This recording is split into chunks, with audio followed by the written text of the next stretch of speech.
Soyez heureux et reconnaissant des difficultés qui se présentent à vous. Nous connaissons tous cet adage qui dit que ce qui ne tue pas rend plus fort.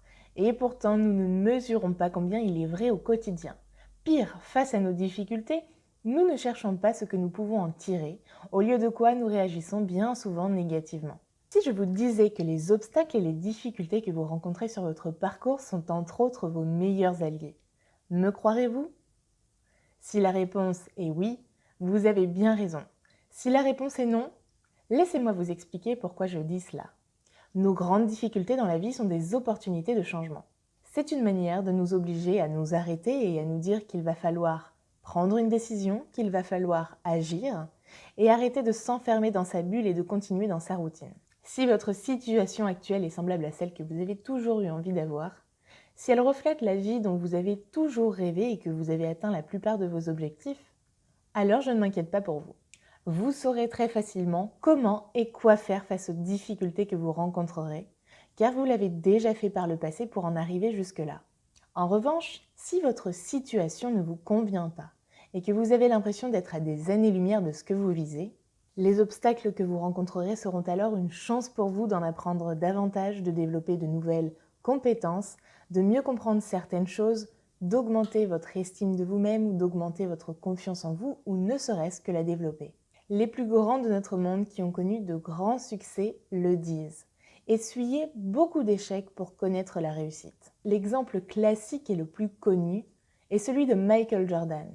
Il déclare « J'ai raté plus de 9000 tirs dans ma carrière. J'ai perdu presque 300 matchs, 26 fois on m'a fait confiance pour le tir de la victoire et je l'ai raté.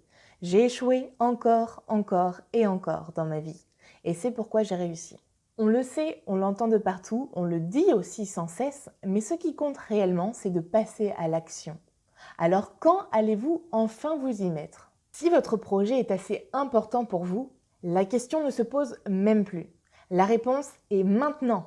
Là, tout de suite, que peux-tu faire et que vas-tu faire qui te rapproche de ton objectif ultime?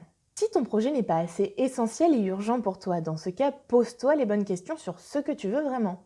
Fais-toi accompagner par un coach qui t'aidera à extraire les réponses que tu cherches en vain et qui pourtant sont en toi, mais ne reste pas planté là à attendre que l'extérieur t'apporte la solution. En effet, si tu ne fais rien, le monde et les choses autour de toi s'organiseront et te guideront sur un nouveau chemin. Mais je peux t'assurer qu'il ne sera pas dans ton intérêt et t'éloignera simplement davantage de là où tu souhaites te rendre. Et lorsque tu en prendras conscience, lorsque ta destination souhaitée sera enfin claire pour toi, il sera déjà trop tard. Albert Einstein le disait si bien, la folie c'est de faire toujours la même chose et de s'attendre à un résultat différent. Ainsi que la connaissance s'acquiert par l'expérience. Tout le reste n'est qu'information.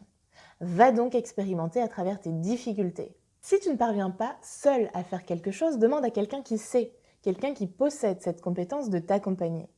Tu n'en sortiras que plus enrichi et ce que tu auras appris de cet événement te sera profitable jusqu'à la fin de ta vie. Alors fais de tes difficultés des tournants dans ta vie. Je compte sur toi pour faire ce qu'il y a de meilleur pour toi.